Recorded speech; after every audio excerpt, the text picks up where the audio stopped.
Assalamualaikum warahmatullahi wabarakatuh. Waalaikumsalam warahmatullahi wabarakatuh. Bismillahi walhamdulillah. Wassalatu wassalamu ala sayyidina Rasulillah wa ala alihi wa sahbihi wa mawalah. La hawla wa la quwwata illa billah, amma ba'du.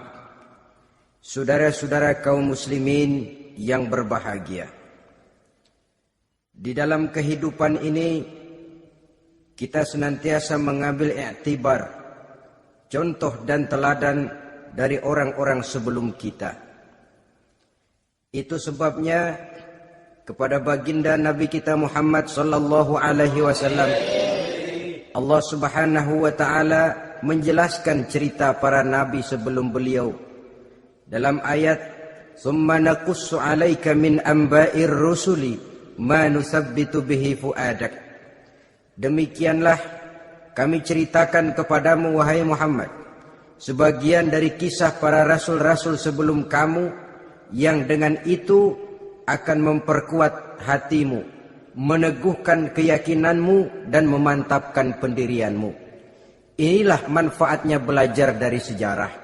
Jadi jangankan kita, baginda Nabi sendiri pun oleh Allah Subhanahu wa taala diceritakan sejarah para nabi sebelum beliau yang dimusuhi oleh umatnya, yang dicaci maki oleh kaumnya, yang terusir dari kampung halamannya, bahkan sampai ada yang terbunuh oleh umatnya. Itu seluruhnya merupakan iktibar manusabbitu bihi fuadak, untuk memantapkan langkahmu, meneguhkan keyakinanmu dan menguatkan pendirianmu menghadapi perjuangan ini. Sehubungan dengan itu, pada pertemuan kali ini Al-Fakir ingin menyampaikan satu cuplikan kecil dari kehidupan seorang sahabat utama baginda Nabi, yaitu Sayyidina Umar ibn al-Khattab radhiyallahu an.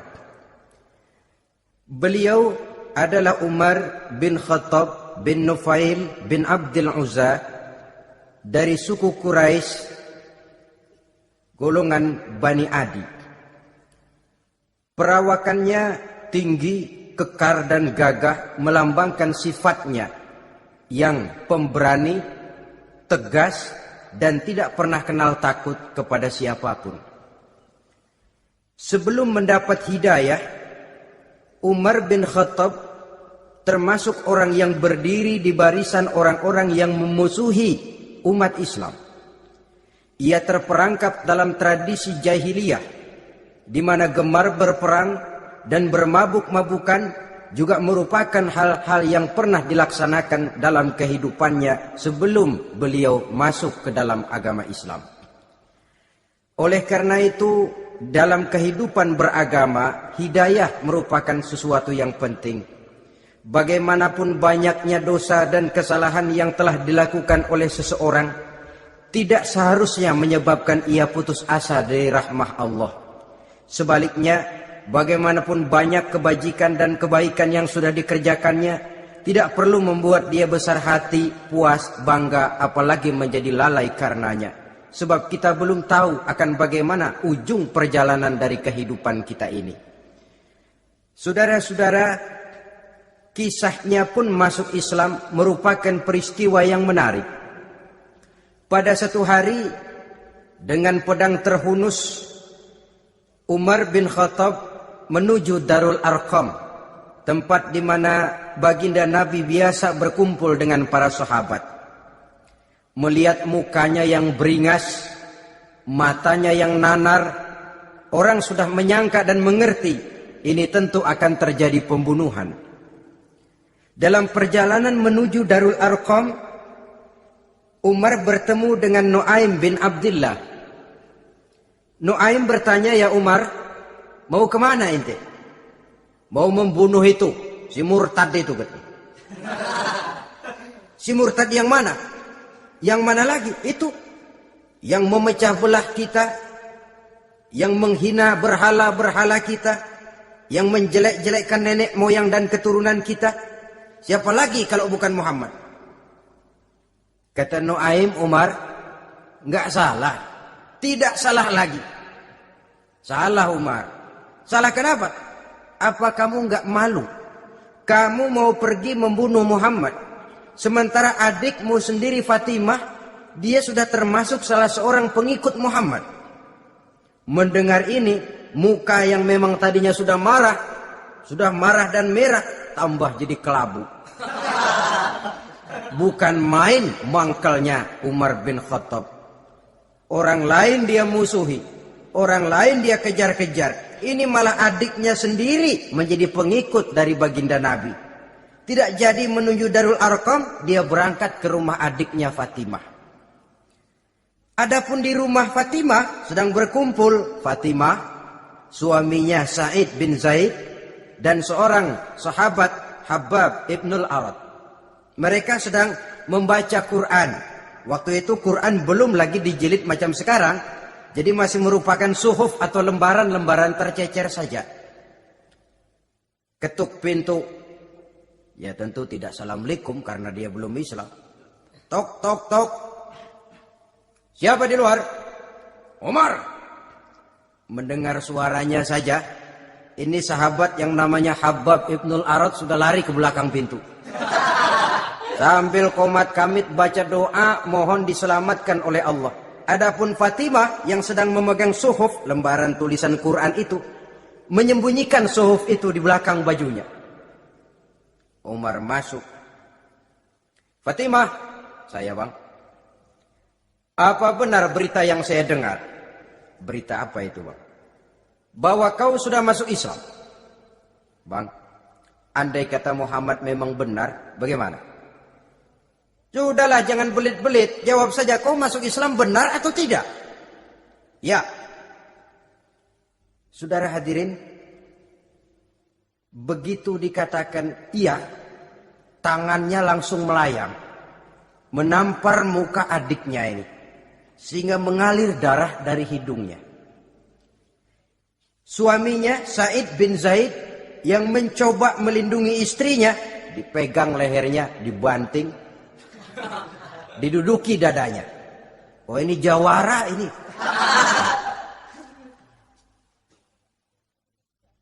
Namun pada saat sedemikian, suara kebenaran terpantul dari mulut Fatimah, adik dari Umar bin Khattab ini.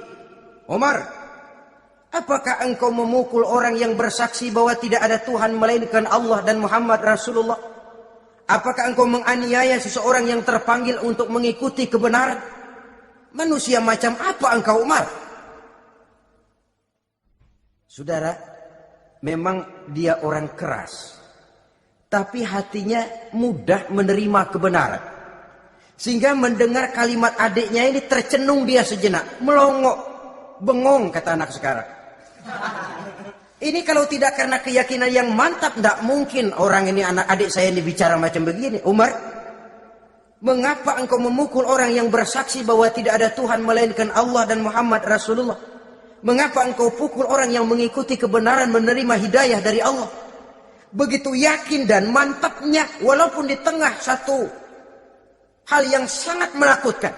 Siapa yang tidak takut orang Quraisy berhadapan dengan Umar bin Khattab yang dikenal sebagai singa padang pasir pada waktu itu? Malahan dia termasuk salah seorang jagoan. Di tradisi masyarakat jahiliyah itu ada satu pasar yang namanya pasar Ukaz. Tiap tahun di pasar itu diadakan pesta. Pertama pertandingan syair. Jadi penyair waktu itu jadi kebanggaan. Syair-syair yang menang itu digantung di dinding Ka'bah.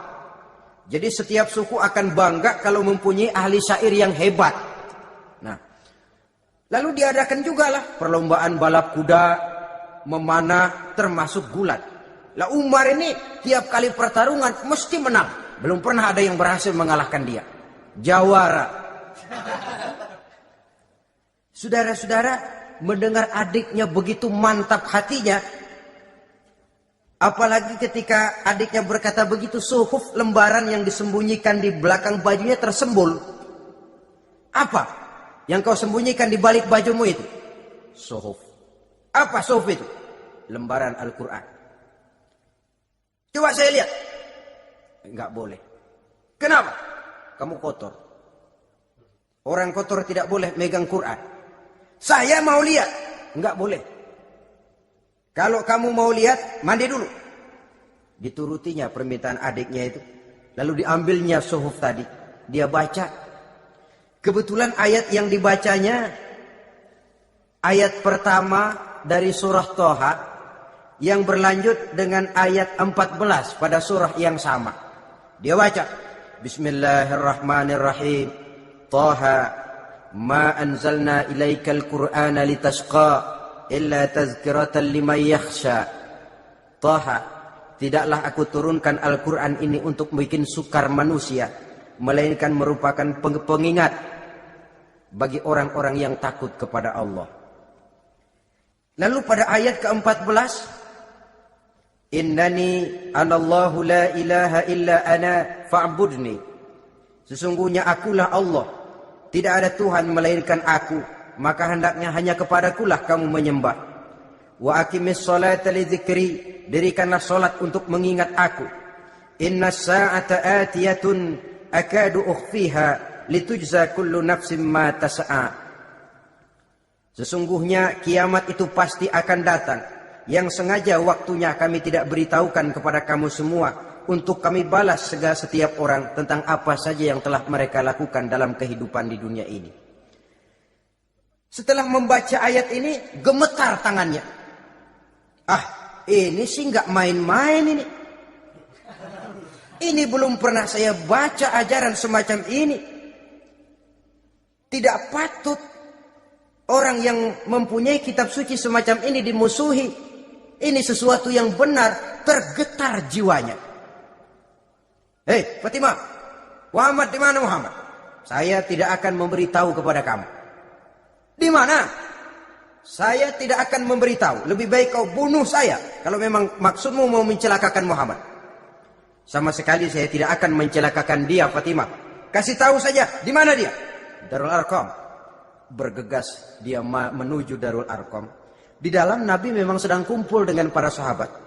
Termasuk ada Sayyidina Hamzah yang juga terkenal jawara juga. Ketuk pintu. Ketuk pintu. Siapa di luar? Umar. Di dalam ini geger sebagian sahabat. Umar datang ini pasti bencana. Umar datang, wah kalau istilah kampung, kerok dan urusan. Tapi baginda Nabi menenangkan mereka. Tenang, mudah-mudahan ada hikmahnya. Sayyidina Hamzah tampil, bukakan dia pintu. Kalau niatnya baik, kita terima. Kalau niatnya tidak baik, saya paling depan. Dibukakan pintu. Begitu dibukakan pintu, Umar masuk merangkul baginda Nabi. Kemudian dengan tersendat, Asyhadu an la ilaha illallah wa asyhadu annaka ya Muhammad Rasulullah. Saya bersaksi tidak ada Tuhan melainkan Allah, dan saya bersaksi bahwa engkau hai Muhammad adalah utusan Allah. Sahabat takbir semua, Allahu Akbar, Allahu Akbar. Kegembiraan meliputi suasana ketika itu. Kenapa? Karena sebelumnya dikala Umar belum masuk Islam, dia merupakan ganjalan yang paling dikhawatirkan oleh umat Islam. Setelah dia masuk Islam, jelas merupakan satu keuntungan yang sangat besar.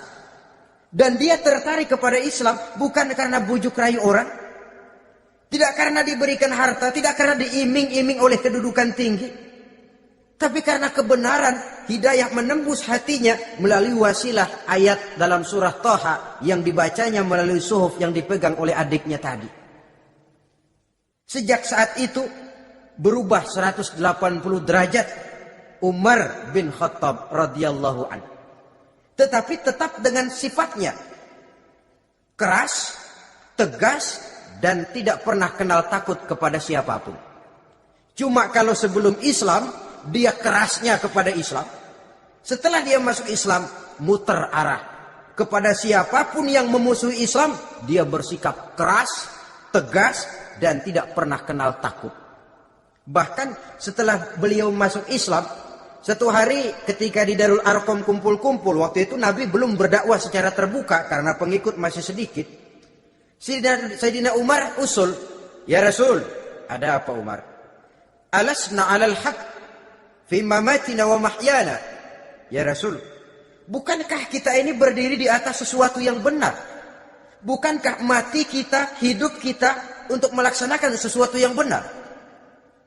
Bala ya Umar, betul Umar. Wallazi nafsi biyadih, innakum la'alal haq in muttum wa in hiyitum. Demi Allah Umar, kata Nabi, sesungguhnya kamu dan kita semua berdiri di atas kebenaran, hidup ataupun mati.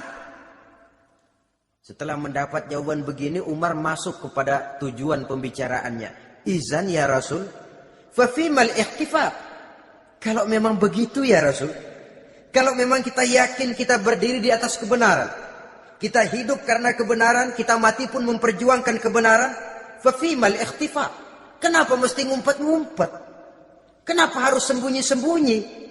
Wallazi ba'asaka bil haqq, demi Allah ya Rasul, la takhrujanna wa la nakhrujanna ma'ak. Tuhan harus keluar menyampaikan Islam ini secara terbuka, dan kami akan mendampingi Tuhan dengan segenap jiwa dan raga. Sekali masuk Islam gak tanggung-tanggung. Yang kayak begini ini yang kita perlukan sekarang ini.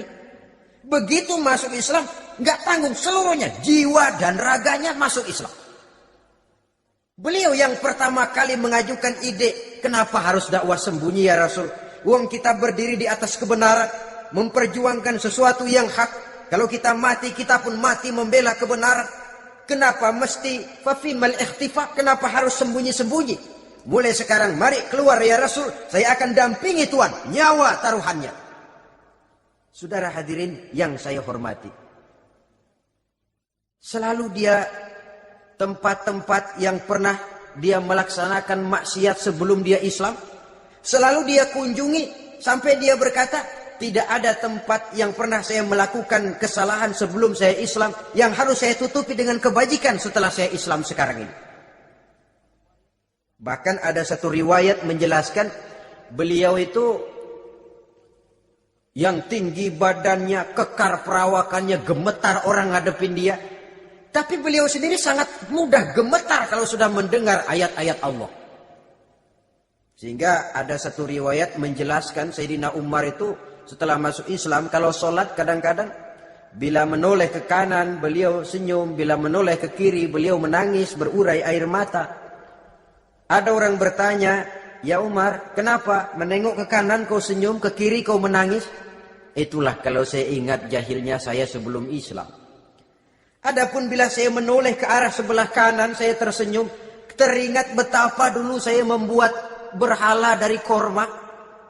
Saya tumpuk-tumpuk, saya susun begitu rupa. Setelah saya sembah, saya makan itu korma. Gagah betul saya waktu itu, sampai Tuhan pun saya makan. Adapun kalau saya menoleh ke kiri, teringat putri kesayangan saya yang terbawa oleh tradisi jahiliyah, takut menanggung aib, merasa malu mempunyai anak perempuan sampai dia terkubur hidup-hidup.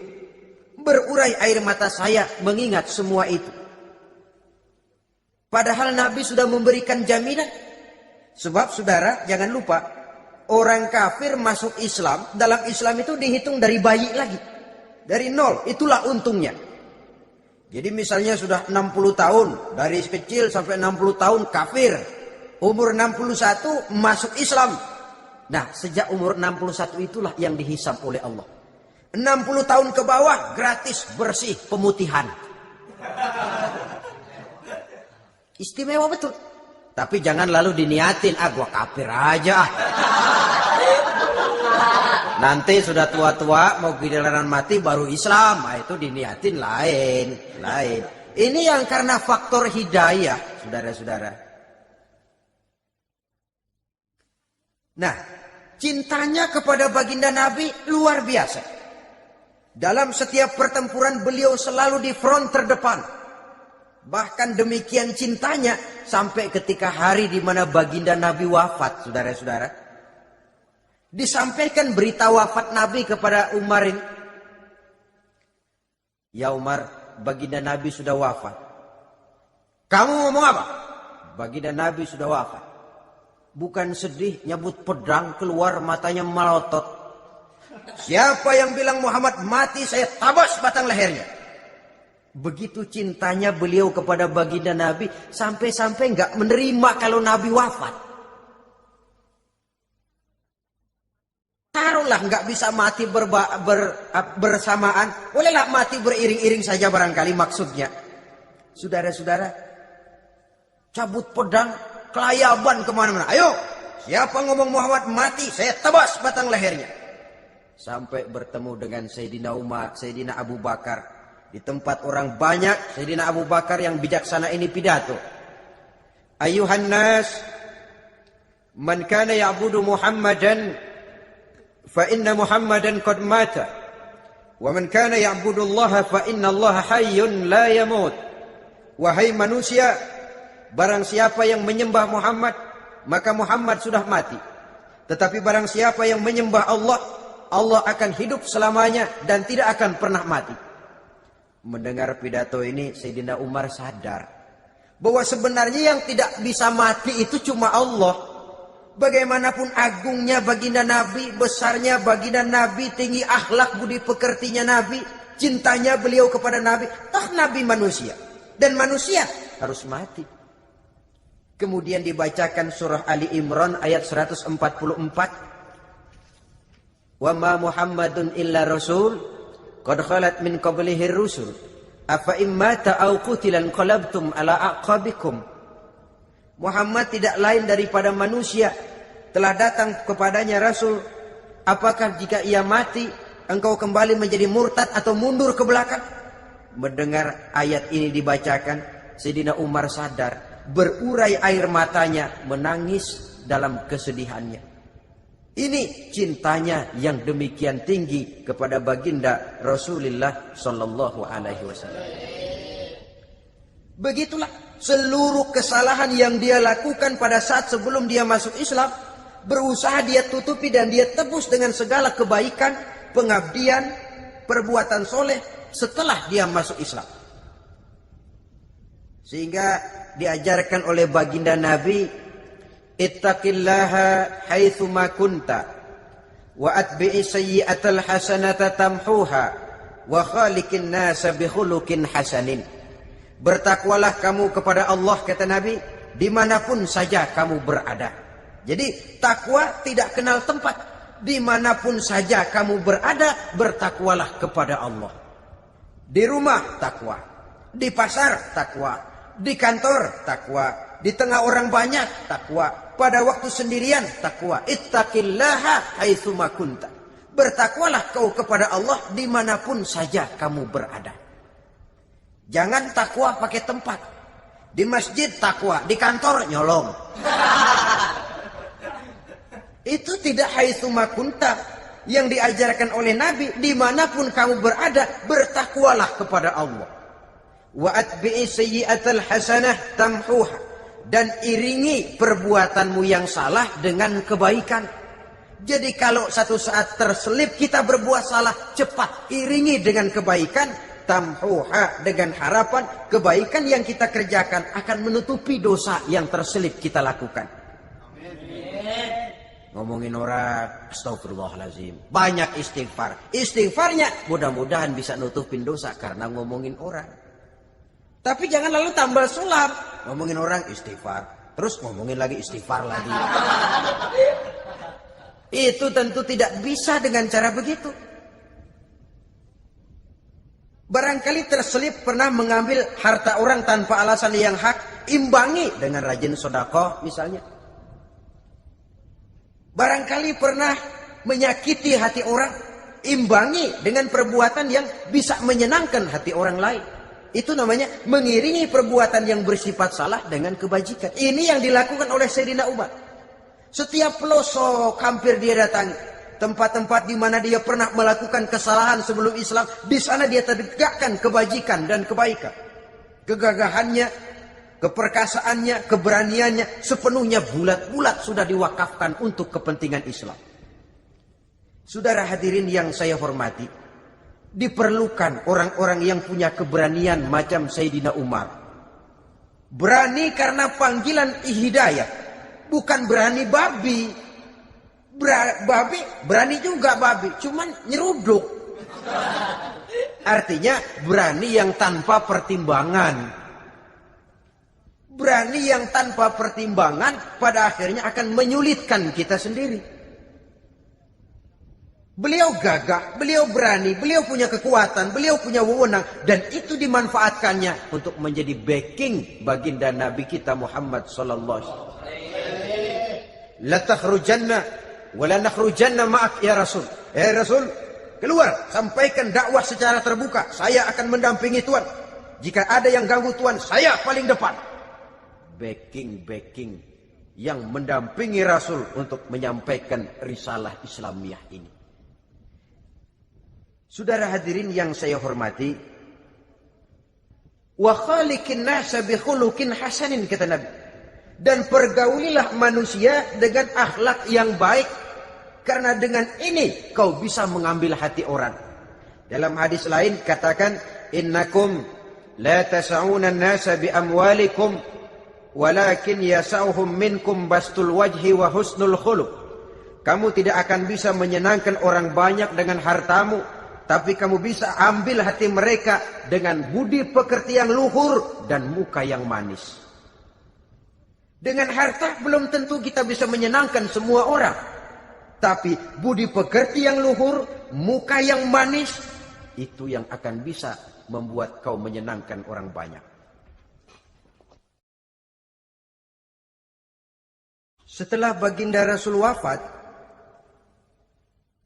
pernah ketika berkumpul, Sayyidina Abu Bakar berkata kepada Sayyidina Umar, "Ya Umar, saya baiat kamu untuk menjadi khalifah."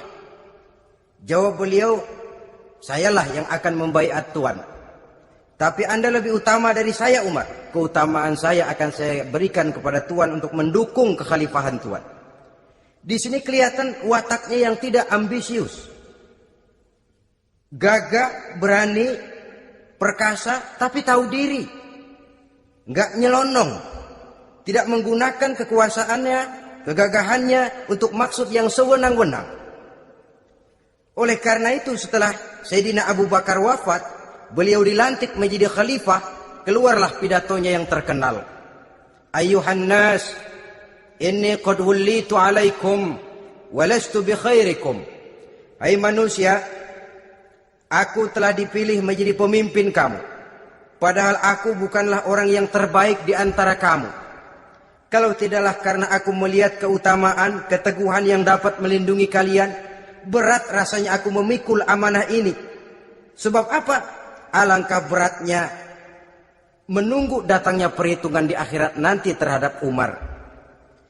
Ini yang jadi motifnya memegang jabatan khalifah.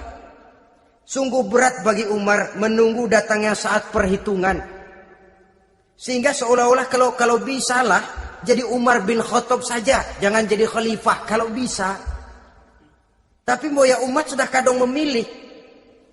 Sehingga benar kalau dalam satu hadis Nabi pernah mengajarkan jangan memberikan satu jabatan kepada orang yang memintanya. Sebab orang kalau sudah minta jabatan, apalagi pakai jilat-jilat, pakai upeti-upeti, tentu ada tendensinya. Ada batu di balik udang. Kalau udang di balik batu kan mungkin nggak kelihatan, tapi kalau batu di balik udang kelihatan betul itu. Ada maunya, ambisinya. Jangan memberikan satu jabatan kepada orang yang memintanya. Seakan di batinnya Sayyidina Umar menyesali. Kenapa Umar nggak jadi Umar saja, kok mau jadi khalifah gitu. Alangkah berat perhitungan buat saya di akhirat nanti.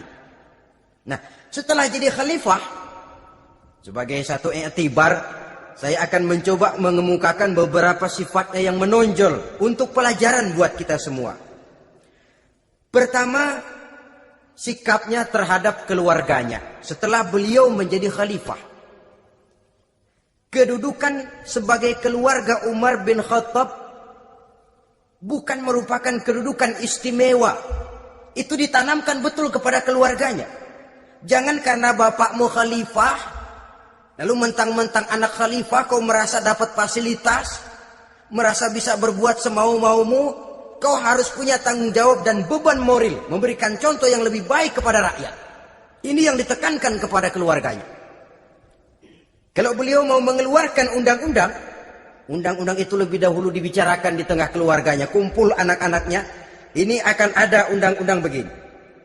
Siapa di antara kalian mau mentaati, persilahkan, yang tidak pun persilahkan.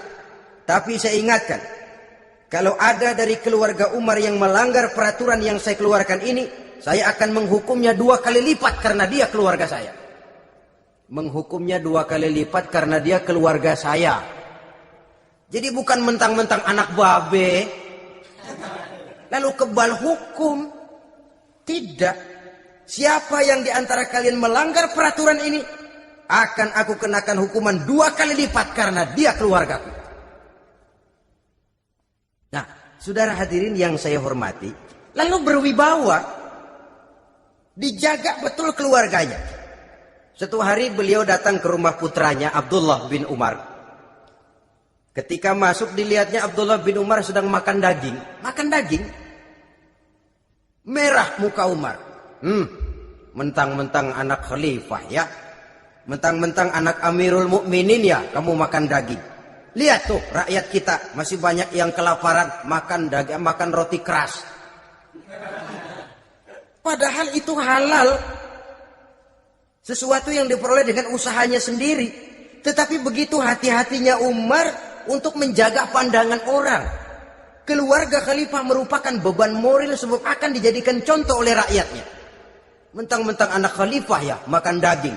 Lihat tuh rakyat, roti keras digarotin. Lain saat beliau pergi ke satu pasar. Di situ dilihat ada sapi gemuk-gemuk. Tempat lain sapinya kurus-kurus. Tanya, ini yang gemuk-gemuk sapi siapa? Sapi Abdullah bin Umar. Sapi anaknya. Panggil Abdullah bin Umar, suruh sini. Datang anaknya.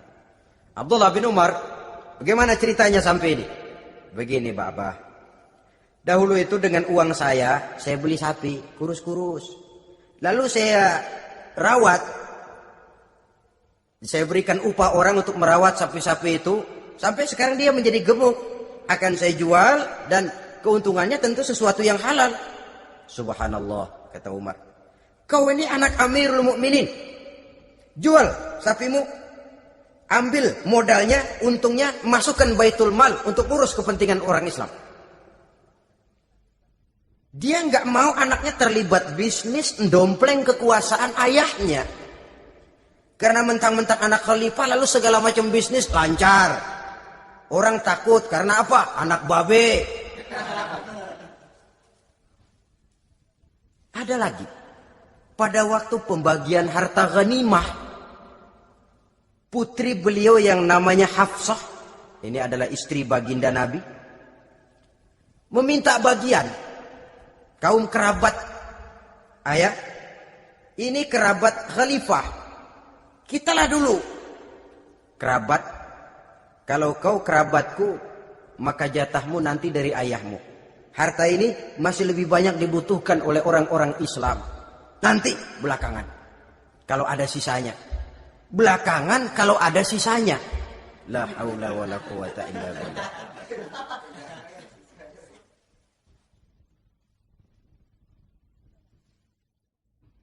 Saudara hadirin, itu terhadap keluarganya. Kemudian apa sifat-sifat yang menonjol dari kepemimpinannya? Pertama, kesederhanaannya. Beliaulah satu-satunya khalifah, Amirul Mukminin, setingkat presiden kalau sekarang, yang punya jubah cuma 2 dan 1 pun punya anaknya. Tambelan lagi. Pernah sholat Jumat terlambat. Beliau naik mimbar untuk khutbah, sebelumnya minta maaf dulu. Saudara-saudara, maaf saya terlambat nungguin baju kering. Seorang khalifah nungguin baju kering. Sederhana dalam kehidupannya. Mari kita ambil satu cerita lagi. Pada waktu beliau jadi khalifah, yang diangkat jadi gubernur di Mesir adalah Amr bin As. Amr bin As hidupnya lebih mirip kaisar. Istananya besar, pakaiannya bagus-bagus. Nah, yang paling mengganggu pikiran Amr bin As, di sebelah istananya ini ada gubuk reok kepunyaan orang Yahudi lagi.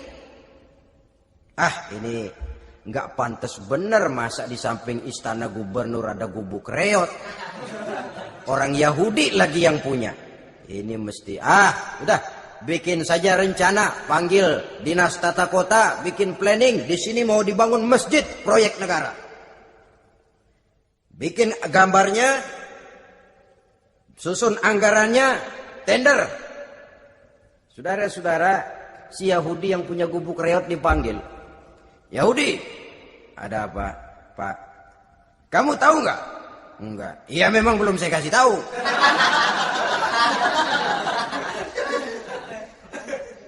Ada apa, Pak?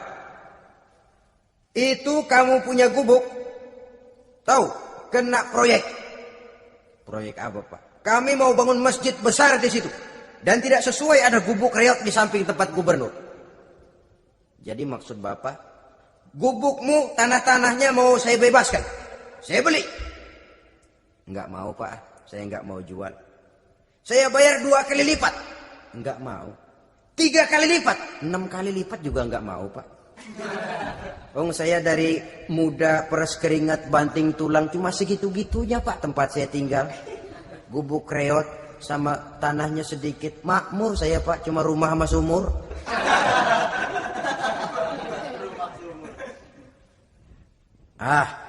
Ini Yahudi kelewatan juga. Akhirnya turun perintah, sudah, kalau dia nggak mau dibebaskan, gusur saja, tarik, ambil bulldozer. Gusur.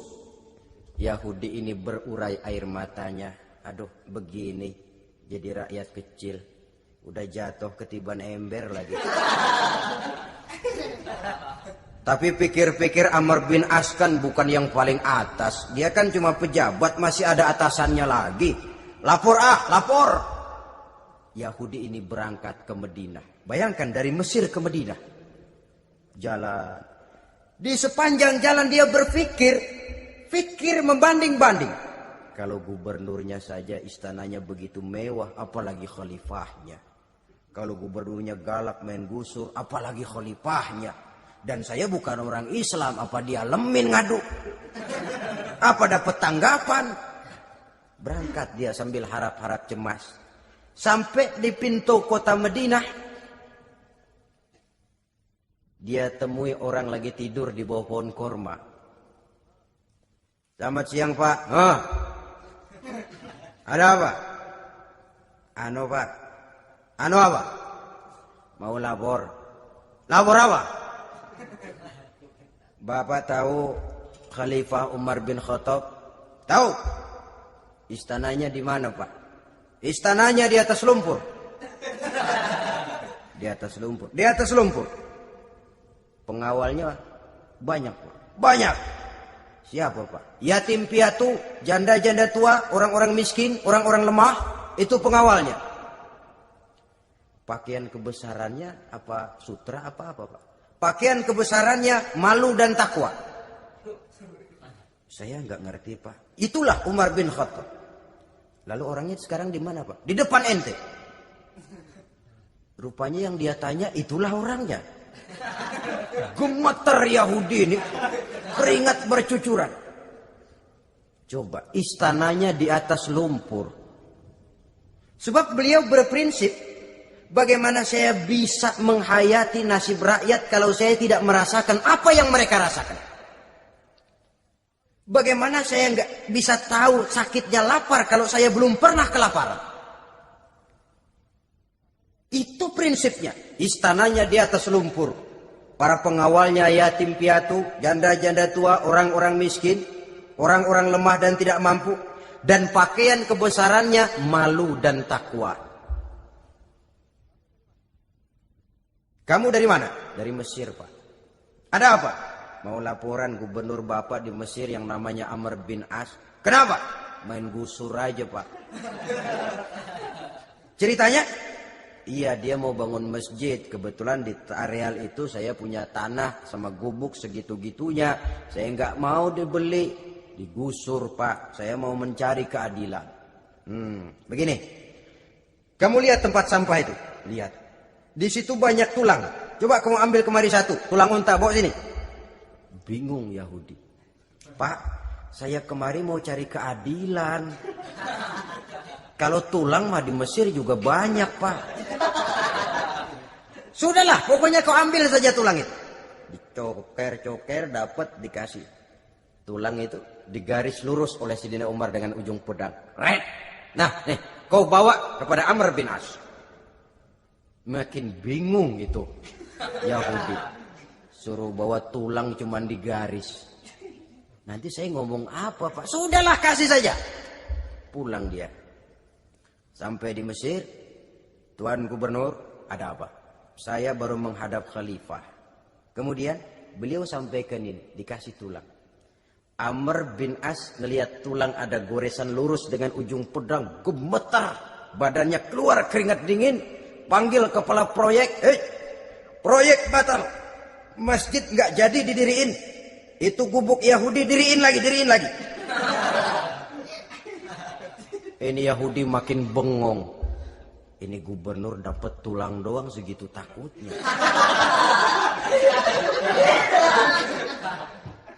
Ada apa sebenarnya Tuan Gubernur? Kamu tahu, ini nasihat pahit buat saya dari Amirul Mukminin Umar bin Khattab. Seolah-olah beliau bilang, "Hai Amr bin As, jangan mentang-mentang sedang berkuasa ya. Pada satu saat kau akan jadi tulang-tulang kayak begini.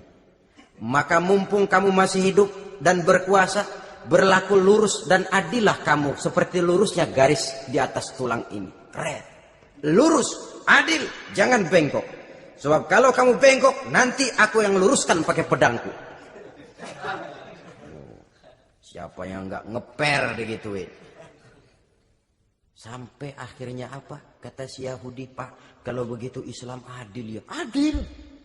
Kalau gitu biarin dah Pak, tanah saya. Mau kamu jual? Bukan saya jual Pak, saya kasih aja dah. Campur gubuk-gubuknya, ambil aja dah.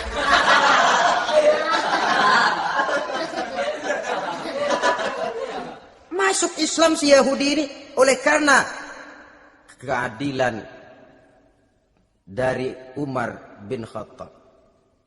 Begitulah kesederhanaan hidupnya. Sampai saudara, yang ironi betul, pernah Utsman bin Affan, Ali bin Abi Thalib, Thalhah dan Zubair kumpul mendengar berita bahwa Sayyidina Umar ini punya hutang.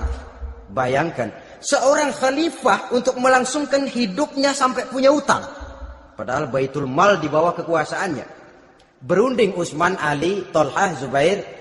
Kalau kita langsung ngomong sama Umar nggak enak dong, dia nggak bakalan terima. Lewat putrinya aja, Hafsah deh. Baik. Hafsah ngomong sama Umar, "Abah, kenapa? Bagaimana kalau honor Abah ditambah, ditingkatkan supaya hutang bisa ketutup?" "Hafsah, saya Abah." "Siapa yang nyuruh kamu ngomong begitu?" "Enggak ada." "Ada. Saya tahu ada ini. Kalau nggak ada kamu nggak mungkin ngomong begitu. Tapi orangnya kalau saya tuntut mereka mungkin nggak mau. Sekarang saya mau tanya Hafsah, kau kan istri Rasul, betul? Nah, saya mau tanya, suamimu makanannya apa? Daging? Bukan. Roti. Tempat tidurnya kasur empuk? Bukan. Kain kasar yang kalau musim panas kami bentangkan, kalau musim dingin separuh buat tidur, separuh buat selimut. Pakaian yang dibelikan untukmu berapa banyaknya? Cuma 2. Nah, itu guru saya, orang yang paling saya cintai, dan itu yang saya ikuti. Bahkan setelah beliau wafat, Sayyidina Umar ini hutangnya ditanggungkan kepada anaknya Abdullah bin Umar, dan itu pun dilunasi dengan menjual rumahnya, sehingga rumahnya itu disebut Darul Qadha, rumah bayar hutang. Begitu kesederhanaannya. Jadi nggak pakai aji mumpung jadi khalifah lalu kayak ikan gurita, tangan yang mana aja megang. Itu kan mental monyet. Monyet itu kan begitu, tangan megang kiri kanan, mulut ngawal, kaki megang, temennya dikasih masih ngerampas juga. Monyet rakus betul itu. Itu kesederhanaannya. Kenapa kesederhanaan ini timbul? Karena sikap zuhudnya. Zuhud itu tarkud dunia li ajlil akhirah. Orang yang mengambil dunia hanya yang diperlukan dengan lebih mengutamakan kehidupan akhirat. Watak zuhudnya yang sangat menonjol. Dialah pahlawan yang paling berani di medan perang. Dialah imam yang paling khusyuk di masjid. Dan tidak jarang kalau sholat sendiri, begitu membaca ayat yang menceritakan neraka, nangis berurai air matanya. Saudara hadirin ma'asyiral muslimin rahimakumullah. Jadi kesederhanaan dan kezuhudan ini bukan lewat teori disampaikan oleh Umar, bukan lewat penataran seluruh aparat, tidak, lewat contoh konkret. Inilah saya, contoh sederhana dan zuhud. Bagaimana saya akan bisa merasakan penderitaan rakyat kalau saya sendiri tidak pernah menderita? Bagaimana saya akan tahu sakitnya lapar kalau saya belum pernah kelaparan? Maka tanpa penataran, tanpa upgrading segala macam, berhasil karena prinsip keteladanan. Beliau jadi contoh utama. Dan sumber utamanya tentu tidak lain karena contoh dari baginda Nabi besar Muhammad SAW. Dua, sederhana. Yang kedua, zuhud. Yang ketiga, sifat yang menonjol dari kekhalifahannya adalah adil. Kalau sudah bicara soal hukum, dia tidak pernah kenal kompromi. Adalah seorang pemuka Nasrani masuk Islam. Namanya Jabalah bin Aiham. Ketika dia bikin haji, kain ihramnya keinjak orang Arab yang hitam. Baduy. Jengkel. Dia merasa bekas tokoh. Enak aja nih orang udah jelek nginjak lagi. Ditempeleng orang tadi. Orang ini lapor kepada Umar. Panggil Jabalah bin Aiham. Panggil. Kau ditampar? Betul Khalifah. Tampar dia. Tampar lagi. Dipukul orang itu. Di depan Sayyidina Umar. Jadi tidak karena kau ini bekas kepala suku, kau ini bekas orang terhormat, lalu ada kebijaksanaan yang tidak bijaksana. Kebijaksanaan yang akhirnya jadi tidak bijaksana. Dan itu memang sudah dimulai dengan memblokir keluarganya. Tidak satu keluarganya pun yang boleh mempunyai perasaan bahwa menjadi keluarga khalifah merupakan fasilitas dan keuntungan. Kau jangan makan di atas punggungku.